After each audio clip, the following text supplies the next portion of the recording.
Hello everyone. তো সবাই কেমন আছো? আশা করছি সবাই ভালো আছো, আমিও খুব ভালো আছি। তো এখন এসেছি হলো আমাদের জমিতে, তো মাঠ যেটাকে বলে। তো সেখানে আস্তে আস্তে একটা ফুল দেখলাম, তো ফুলটা হেবি সুন্দর, দেখো তোমরাও ফুলটা কতটা সুন্দর। আমি একটা মাথায় লাগিয়ে নিয়েছি আর এখন যাব, তো তোমাদের দেখাবো আমাদের জমিতে কেমন মানে ধান চাষ করেছে আমার বাবা, তো কেমন হয়েছে সেটা দেখাবো, ঠিক আছে? চলো। তো সবাই দেখো ধানটা,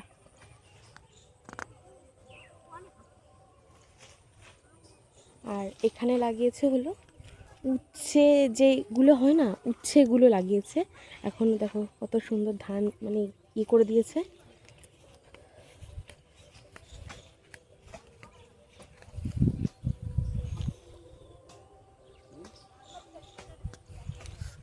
তো কেমন লাগলো টাটা, সবাই কমেন্টে জানিও।